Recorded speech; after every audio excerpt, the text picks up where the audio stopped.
Welcome back after break. Balochistan کی صورتحال میں نے آپ کو پروگرام کے آغاز میں بتائی. میرے ساتھ جو مہمانان موجود ہیں اس ٹاپک کو ڈسکس کرنے کے لیے میں ان کا تعارف کروا دیتی ہوں. جنرل ریٹائرڈ طارق رشید صاحب ہمارے ساتھ موجود ہیں, ڈیفینس اینالسٹ ہیں. Thank you very much general صاحب for joining me in the programme. Meena Majeed Baloch صاحبہ ہمارے ساتھ موجود ہیں, مشیر ہیں, وزیر اعلیٰ بلوچستان کی یوتھ افیئرس کو بھی دیکھتی ہیں. Thank you very much for joining me in the programme.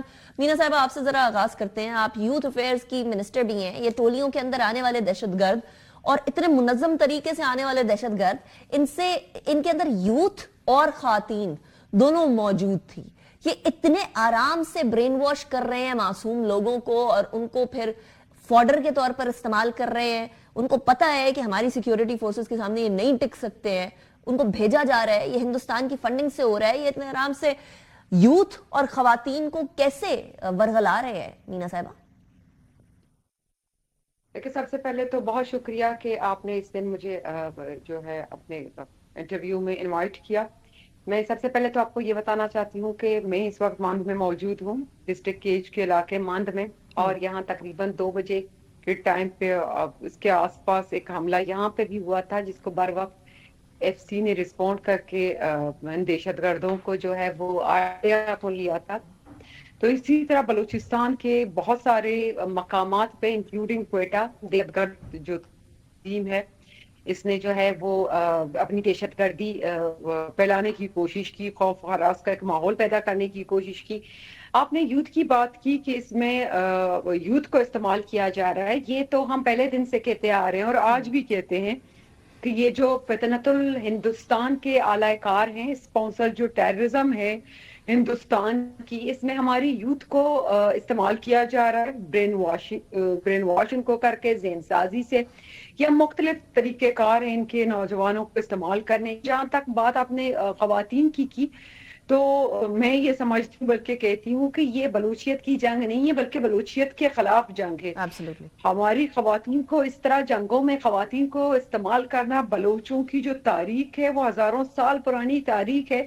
بلوچوں کی تاریخ میں اس طرح کے واقعات نہیں ہوئے کہ عورتوں کی اس طرح تذلیل اور اس طرح اپنے جنگوں میں ان کو استعمال کرنا اپنے مقاصد حاصل کرنے کے لیے. نہ یہ اسلامی ہے, نہ یہ بلوچی ہے, نہ یہ انسانی ہے, کسی بھی حوالے سے جسٹیفائڈ نہیں ہے. یہ جو جنگ ہے بلوچیت کے نام پہ نہیں ہے, بلوچیت کے خلاف جنگ ہے, بلوچی روایات کے خلاف جنگ ہے. بلوچی جو یہ ڈریسز ان عورتوں نے پہنی ہیں اور آج جو جس طرح کی تصویریں آئی ہیں جس حالت میں ہیں, یہ کون سے روایات ہیں بلوچستان کے؟ یہ بلوچ تہذیب کی, بلوچ ثقافت کی یہ تذلیل ہے. You are absolutely right. Meena صاحبہ میں آپ کی طرف واپس آتی ہوں.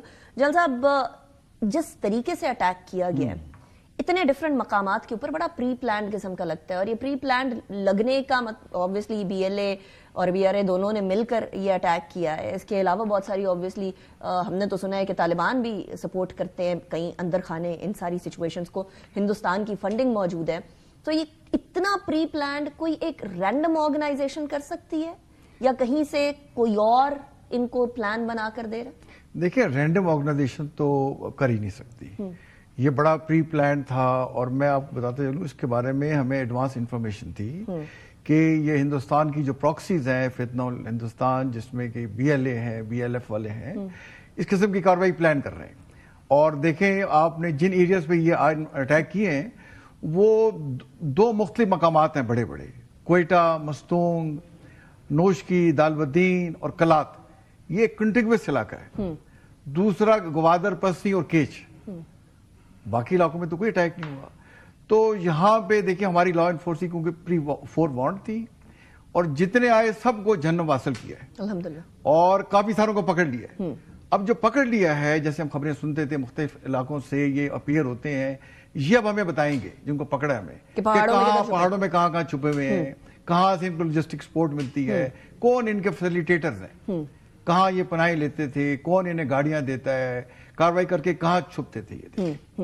اور دیکھیں جیسے لاسٹ جو D G I S P R صاحب کی کانفرنس تھی, انہوں نے بتایا کہ ہم نے پچھلے سال 75,000 سے زیادہ انٹیلیجنس بیس آپریشن کیے ہیں, اور اس میں سے 71% بلوچستان میں ہوئے تھے, if you remember that.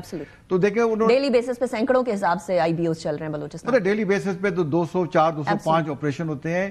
اور انہوں نے کہا کہ 71% آف آپریشن جو ہم نے لا انفورسنگ ایجنسیز نے کی ہیں وہ بلوچستان میں ہوئے. اور پھر بھی دیکھیں آج یہ کاروائی ہو گئی. تو کتنا میں میگنیچیوڈ آف تھریٹ بتانا چاہتا ہوں.